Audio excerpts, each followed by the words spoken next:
Bismillahirrahmanirrahim.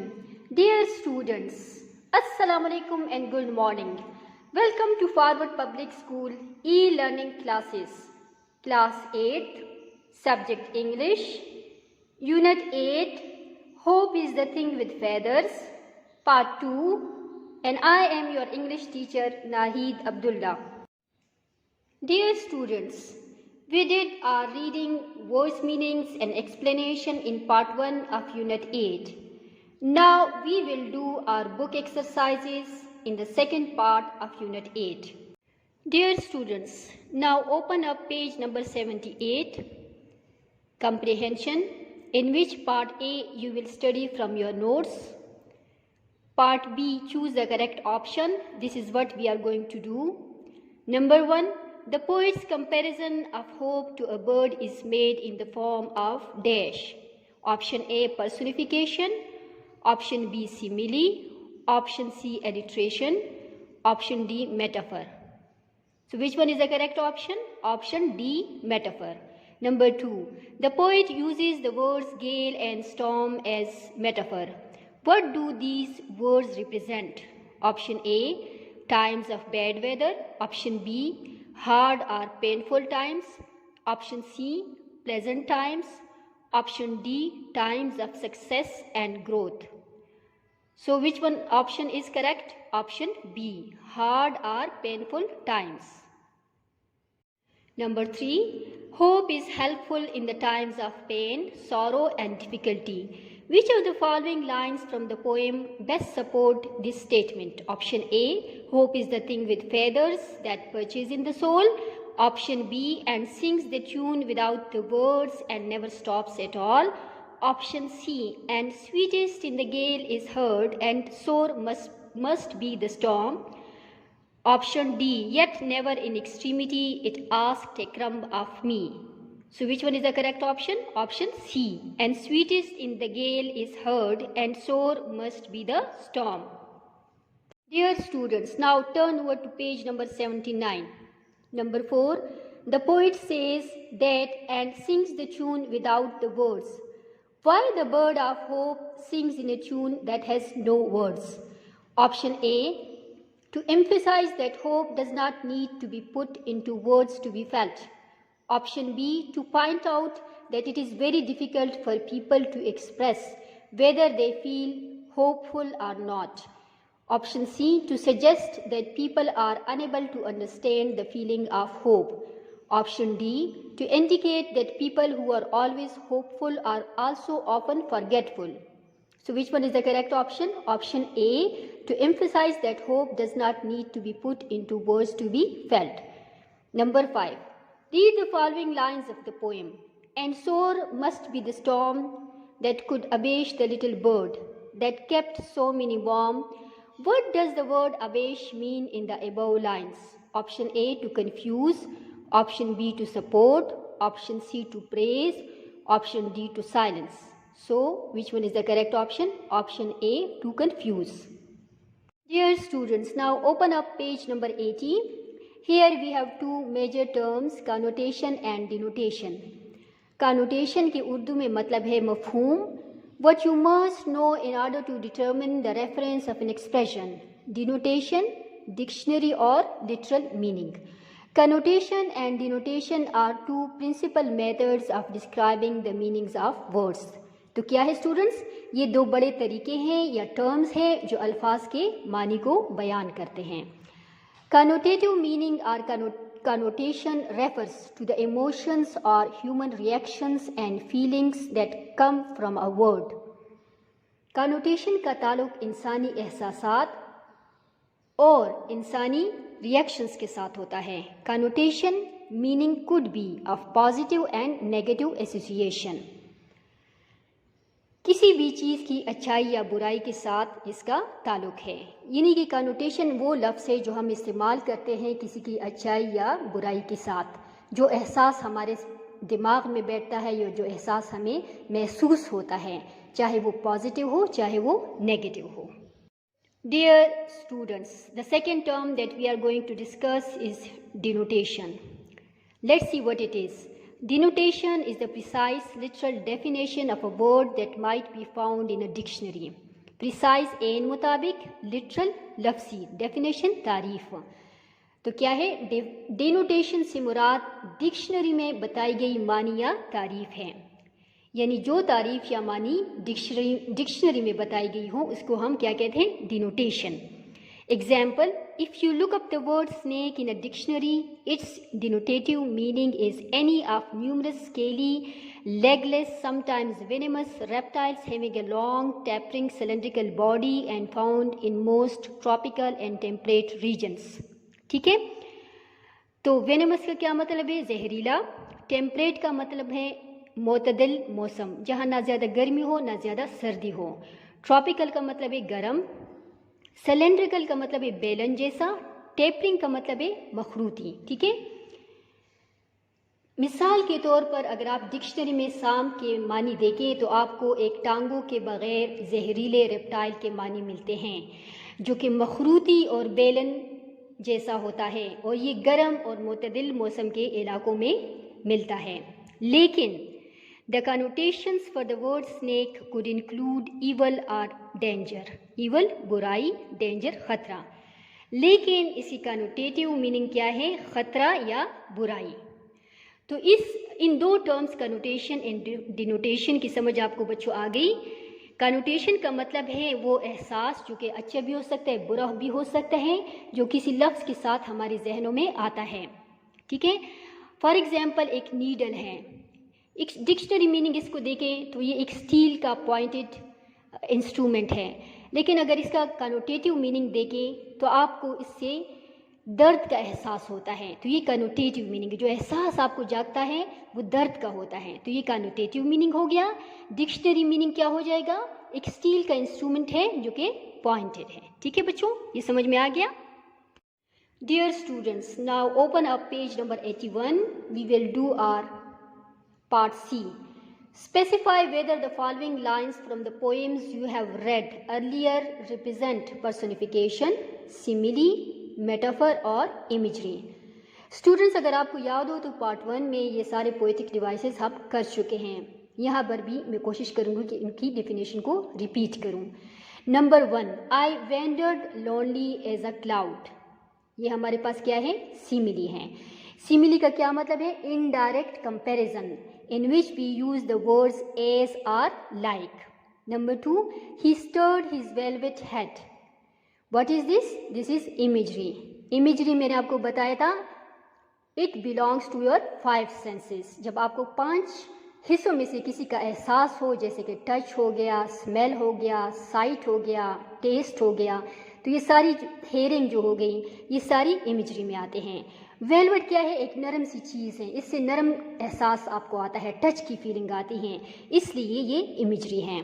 Number 3, even if they are a crowd of sorrows, personification. Sorrows को क्या कहा गया, क्राउड। क्राउड क्या है, हजूम, यानी कि कुछ लिविंग क्वालिटीज दी गई इनको, किसको, एब्स्ट्रैक्ट नाउन को। Number 4, I faked a small smile and then shifted away, imagery. Number 5, which is the bliss of solitude, metaphor. This is the direct comparison. Number 6, they looked like frightened beasts, I thought, simile. Why? Because we have used the word like for comparison. Number 7, a host of golden daffodils, personification. Number 8, this being human is a guest house, direct comparison, metaphor. Number 9, the weed before me was dying or dead. This belongs to your sense of seeing. So this belongs to sight. This is imagery. Number 10, 10,000 saw I at a glance, imagery. Dear students, now let's do part D on page 81. Which word phrase in the poem mean the same as react to hardships? Sweetest in the gale is heard. They have the same meaning. Hope never stops and never stops at all. They have the same meaning. Found everywhere. I have heard it in the chilliest land and on the strangest sea. They have the same meanings. Lives in the soul, perches in the soul. Effect of hardships, that could abase the little bird. Dear students, now what is preposition? A preposition, harf-e-rab, is a word used before a noun or pronoun. It connects noun or pronoun in a sentence. It shows direction, place, time, location, spatial relationship, or to introduce an object. Its examples are in, at, on, off, to, etc. तो बच्चों preposition क्या है? It's a part of speech जो noun और pronoun से पहले आता है और उनको एक सेंटेंस से मिलाता है. Dear students, now open up page number 82, grammar. Topic is prepositions.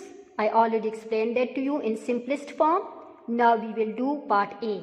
Use the common prepositions from the word bank to complete the sentences. To, from, in, for, with, at, our, across, along, down. Number 1. The princess lives dash the castle, in the castle. I bought some milk dash the grocery store, from. Number 3. My sister sat dash my mom dash the bus, with my mom in the bus. Number 4. When we got ready for dinner, I had to take my books dash the table, from the table. Number 5. We took a trip dash town last week, to town last week. Number 6. He is home. He is at home. Number 7. Her apartment is dash the second floor, on the second floor. So क्या हो जाएगा? Her apartment is on the second floor. Number 8. The boat will take you dash the river. The boat will take you across the river. Number 9. The street runs dash the seafront. The street runs along the seafront. Number 10. I prefer to ride my bike dash the hill. I prefer to ride my bike down the hill. Dear students, turn over to page number 83. Here we have a prepositional phrase. You already know the simplest definition of preposition. Now let me tell you about phrase. A phrase is a group of words which gives you a complete meaning and concept, and it is used as a unit within a sentence. It doesn't have verb and subject. यानी लफ्ज़ों का वो group जो हमें एक मानी दे, लेकिन ये पूरा जुमला नहीं होता है बल्कि जुमले का हिस्सा होता है. Now let's read the prepositional phrase definition from here. Prepositions usually answer the questions where or when, telling us about a person or object's location in either time or space. This information often needs to be given using a group of words rather than a single word. We call that group of words a prepositional phrase. Now on page 83, let's do exercise B. Rewrite each of sentences below, adding a prepositional phrase from the list below. Across the yard, with sprinkles, at the park, in a few days, by the hunters. Number 1. The children played seesaw. बच्चों ने सीसा खेली. कहाँ पर खेलते हैं? Park में. तो हम कौन सा फ्रेज यूज करेंगे? At the park. The children played seesaw at the park. Number 2. The cupcake is yours. कहते हैं कि कप केक आपका है, लेकिन इसके साथ कौन सा प्रीपोजिशनल फ्रेज मैच करता है? विद स्प्रिंकल्स, जिसके ऊपर स्प्रिंकल है. The cupcake with sprinkles is yours. Number 3. The lion was killed. Lion को मारा गया. कौन मारता होता है? शिकारी. तो ये वाला फ्रेज इसके साथ सूट करेगा. By the hunters. The lion was killed by the hunters. Number 4. We will be back in a few days. ये इसके साथ सूट कर रहा है. Lubna rode her bicycle across the yard. ठीक है. Now part C on page number 83. Write sentences using the prepositional phrases below about the book. तो इसका हम क्या सेंटेंस बना सकते हैं? They were discussing about the books. Number 2. Over the river. The bridge was built over the rivers. Number 3. On Tuesday. The match is on Tuesday. Number 4. By the chair. He left his bag by the chair. Dear students, on page 83 we will do now exercise D. Underline the prepositional phrase in each sentence. Circle the preposition. बच्चों अब आपको prepositional phrase की समझ आ गई, preposition की समझ आ गई. अब preposition को हमने circle करना है और prepositional phrase को हमने underline करना है. Number 1, my grandparents enjoyed boating on the beautiful lake. On the beautiful lake आपका क्या हो जाएगा, प्रीपोजिशनल फ्रेज हो जाएगा और इसमें प्रीपोजिशन कौन सा है, on. So you will circle on. Number 2, spiders do not usually build webs in a busy area. इस सेंटेंस में प्रीपोजिशनल फ्रेज क्या है, इन अ बिजी एरिया. इसको आप अंडरलाइन करें और प्रीपोजिशन क्या है, in. So you will circle it. Number 3, our cricket team played well during the championship tournament. During the championship tournament ये आपका प्रीपोजिशनल फ्रेज है और ड्यूरिंग जो है उसको आप सर्कल करेंगे, ये आपका क्या है, preposition. Number 4, the sun shone brightly in the afternoon. In the afternoon आपका प्रीपोजिशनल फ्रेज है और इन जो है आपका प्रीपोजिशन है जिसको आप सर्कल करेंगे. Number 5, I saw a wonderful painting by सादकेन. बाय सादकेन आपका प्रीपोजिशनल फ्रेज है जबकि बाय आपका क्या है, प्रीपोजिशन. इसको आप सर्कल करेंगे. Dear students, with this we come to the end and final part of unit 8. I hope you understand what we studied together. Thank you and good luck. Keep learning. Stay safe. Stay healthy.